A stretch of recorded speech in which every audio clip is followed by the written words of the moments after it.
अस्सलाम वालेकुम स्टूडेंट्स, उम्मीद करता हूँ आप सब लोग खैरियत से होंगे। अच्छा स्टूडेंट्स, हमारी लास्ट एक्सरसाइज रहेगी है चैप्टर नंबर 4 की 4.5। ठीक है, तो आप सब लोग अपने बुक का पेज नंबर 228 निकाल लें, एक्सरसाइज 4.5 पे आ जाएं। ठीक है। अच्छा, उससे पहले ये समझ लें कि हमारे पास अगर सेकंड डिग्री की होमोजीनियस इक्वेशन हो, ठीक है, मतलब कि एक हमारे पास अगर सेकंड डिग्री की इक्वेशन हो इस तरह की फॉर्म में, जो कि यहाँ पे सबसे ऊपर लिखी हुई है, ठीक है, A X square plus 2h(xy) plus B Y square equal to 0। अगर हमारे पास एक सेकंड डिग्री की इक्वेशन इस फॉर्म में हो तो समझ लें कि ये इक्वेशन दो लाइंस को रिप्रेजेंट करती है। ठीक है, अब यहाँ पे ए की जगह कुछ भी हो सकता है, जैसे कि 3x2, और इसी तरह एच की जगह 4 हो सकता है, 5 हो सकता है, बी की जगह भी 1 2 3 कुछ भी कोई भी कांस्टेंट हो सकता है। ठीक है, तो अगर हमारे पास इक्वेशन इस तरह की फॉर्म में हो तो ये समझ लें कि हमारे पास इक्वेशन दो लाइंस को रिप्रेजेंट करती है। ठीक है, अब दो लाइंस को रिप्रेजेंट करती है तो दो लाइंस हैं अगर हमारे पास, तो उनका स्लोप भी होगा कोई ना कोई। ठीक है, अब नीचे आ जाएं, लास्ट पे ये जो बॉक्सेस में फार्मूले दिए हुए हैं, अगर हम ले लें कि जो ये इक्वेशन जिन दो लाइंस को रिप्रेजेंट करती है उसमें फर्स्ट लाइन का स्लोप m1 है और सेकंड लाइन का स्लोप m2 है।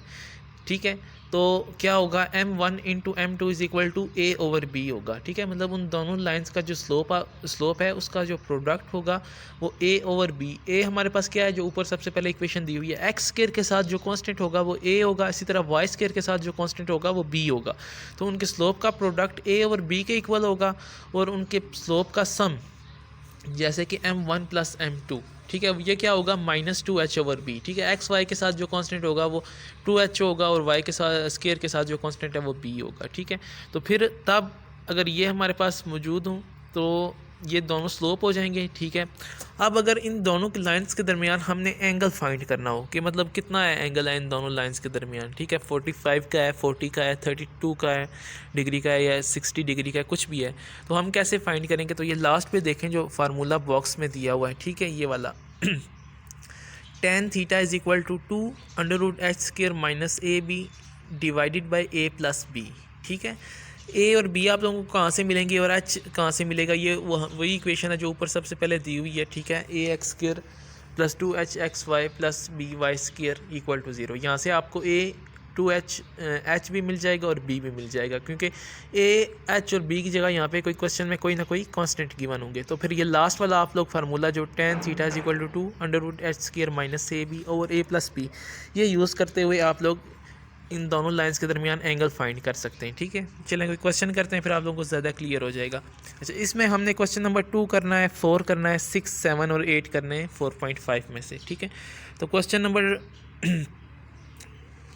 4 पे आते हैं। ठीक है, क्योंकि हमारे पास क्वेश्चन नंबर 1 तो यहाँ पे इसमें सॉल्व है, 2 इन्होंने मतलब 1 की तरह ही है। ठीक है, तो क्वेश्चन नंबर 4 पे आते हैं। अगर 4 मतलब ये तीनों एक ही तरह के हैं, ठीक है, 2 4 और 6 ये एक ही तरह के हैं। ठीक है, तो सबसे पहले देखें क्वेश्चन नंबर 4 में हमारे पास क्या गिवन है, 2x² plus 3xy minus 5y² equal to 0। ठीक है, अब ये जो इक्वेशन दी हुई है, ये जो हमने सबसे पहले ऊपर पढ़ी थी, ax² plus 2hxy plus by² equal to 0, ये इसी की फॉर्म में गिवन है। ठीक है, तो इसका क्या मतलब है कि ये हमारे पास दो लाइंस को रिप्रेजेंट कर रही है। ठीक है, अब हमने क्या करना है, सिंपल इसके फैक्टर बना लेने हैं। ठीक है, फैक्टर बना लेने के बाद उसको जैसे हम कोई भी सेकंड क्वाड्रेटिक इक्वेशन होती है उसके फैक्टर बना लेते हैं। ठीक है, लास्ट में उसको जो भी फैक्टर आते हैं उसको अलग अलग करके 0 के इक्वल पुट कर देते हैं।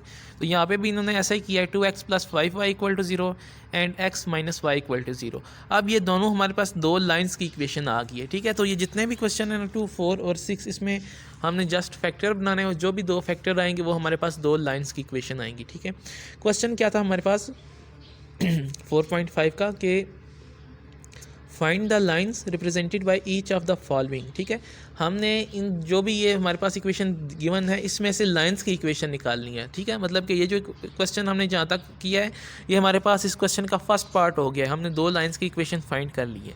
उसके बाद क्या था 4.5 के क्वेश्चन में, and also find measure of the angle between them.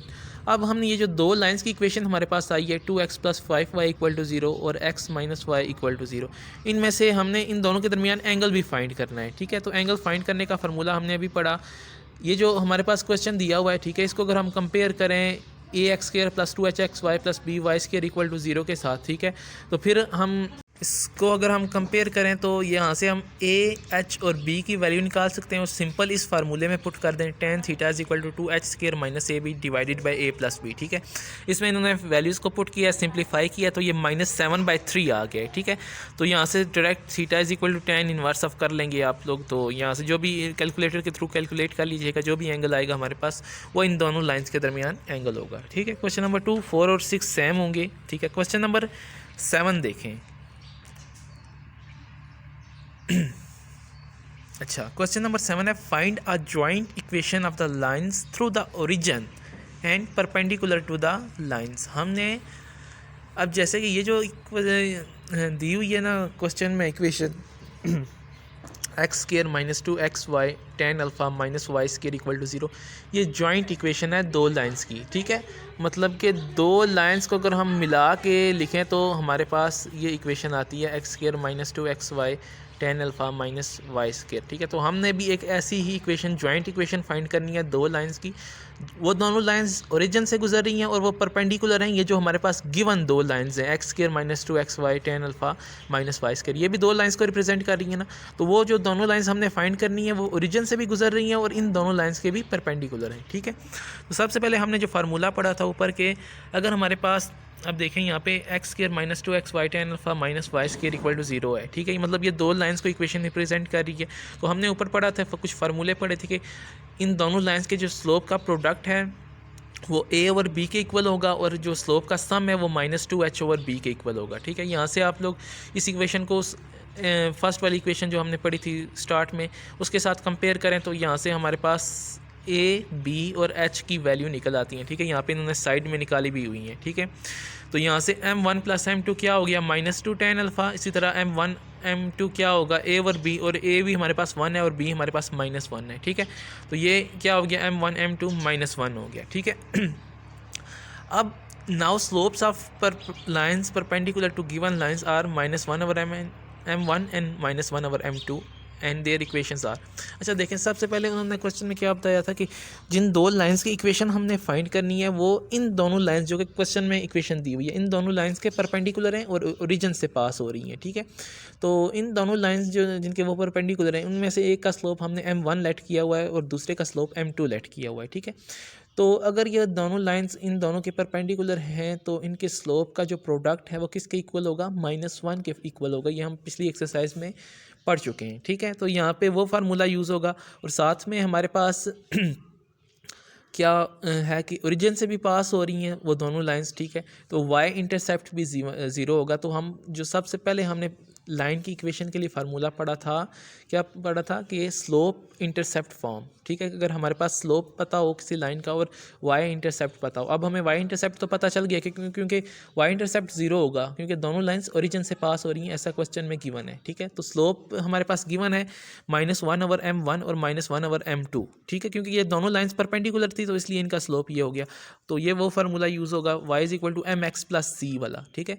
तो c तो यहाँ पे दोनों जगह पे 0 है और m हमारे पास क्या है, फर्स्ट लाइन का -1 ओवर m1 है और सेकंड लाइन का जो स्लोप है वो -1 ओवर m2 है। तो m की जगह यहाँ पे इन दोनों ने ये पुट कर दिया है, बस इसको सिंप्लीफाई करके सीधा करके लिखा है। तो ये एक लाइन हमारे पास आ गई x plus m1y equal to 0 और दूसरी आ गई x plus m2y equal to 0, ठीक है। अब क्वेश्चन में गिवन था कि हमने इन दोनों की जॉइंट इक्वेशन फाइंड करनी है। तो जॉइंट का क्या मतलब है कि सेकंड डिग्री की हमने इक्वेशन फाइंड करनी है, ठीक है, जो दोनों लाइंस को रिप्रेजेंट करती है। तो इन दोनों को मल्टीप्लाई करेंगे हम, लास्ट पे जो हमारे पास इक्वेशन आई है x square minus 2xy tan alpha minus y square equal to 0, ये हमारे पास इसकी जॉइंट इक्वेशन आई है, ठीक है। क्वेश्चन नंबर 8 इसी तरह आप लोगों ने खुद करना है और क्वेश्चन नंबर 2 और 6 ये भी आप लोगों ने खुद करना है, ठीक है। सिंपल से क्वेश्चन, अगर कोई क्वेश्चन हुआ तो आप सब पूछ सकते हैं। अल्लाह हाफिज़।